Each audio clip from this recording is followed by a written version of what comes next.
उन्वान हजरत बिलाल, अजान की वो सदा जो आसमान तक गूंजी। इब्तिदा ये मक्का मुकर्रमा का दूर जाहिलियत था। जुल्म और बुत परस्ती का अंधेरा हर तरफ छाया हुआ था। उन्हीं दिनों एक हबशी गुलाम जिसका नाम बिलाल बन रुबा था, अलिफामिया बिन खलफ का गुलाम था। बिलाल का रंग काला था मगर दिल सफ़ेद रोशन और नर्म था।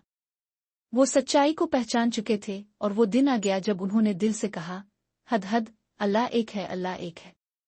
अजियत और सब्र। जब अलिफामिया बिन खलफ को पता चला कि बिलाल ने मोहम्मद पर ईमान लाया है तो वो गुस्से से पागल हो गया। इसने बिलाल को रेत पर लिटाकर सीने पर पत्थर रख दिया। धूप की तपश गुलामी की जंजीर और जिस्म पर कोड़े थे, मगर बिलाल की जुबान पर सिर्फ एक लफ्ज़ हद हद। जब अलिफामिया पूछता तो मोहम्मद को क्यों मानता है, बिलाल कहता, मेरे दिल ने हक को पहचान लिया है।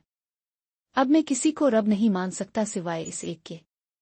आज़ादी की रोशनी। एक दिन हजरत अबू बकर सुद वहां से गुजरे और ये मंजर देखा। उनका दिल कांप गया। उन्होंने अलिफामिया से कहा, इसे छोड़ दो, मैं इसे खरीदता हूँ। अबू बकर ने बड़ी कीमत देकर बिलाल को आज़ाद करवा लिया। हजरत मोहम्मद ने फरमाया, अबू बकर, तुमने बिलाल को नहीं, एक पूरी उम्मत की अजान को आज़ाद किया है। अजान का एजाज। जब मदीना में पहला मस्जिद निबू बनाया गया तो आवाज़ दी गई, कौन है जो अल्लाह और उसके रसूल का पैगाम सबसे बुलंद करे।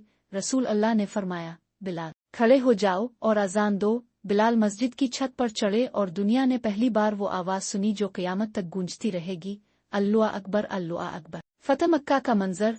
जब मक्का फतह हुआ रसूल अल्लाह ने फरमाया, बिलाल, चल जाओ खाना कबा की छत पर और अजान दो। और वही बिलाल जिन्हें मक्का के फिरौनों ने गुलाम समझा था, आज खाना कबा की छत पर खड़े होकर अजान दे रहे थे। कुरैश के बड़े बड़े सरदार शर्मिंदगी से सर झुकाए बैठे थे।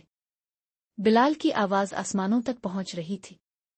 विसाल नबवी के बाद जब रसूल अल्लाह दुनिया से रुखसत हुए, बिलाल का दिल टूट गया।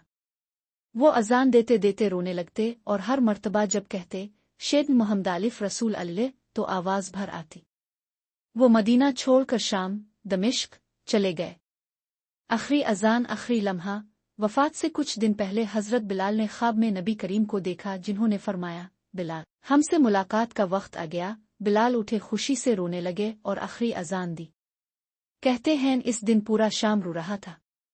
इख्तिताम। बिलाल वो शख्सियत थे जिनके बारे में नबी करीम ने फरमाया, मैं जन्नत में तुम्हारे कदमों की आहट सुनता हूँ। बिलाल, ये वही बिलाल थे जो कभी गुलाम थे मगर ईमान ने उन्हें जन्नत का शहजादा बना दिया।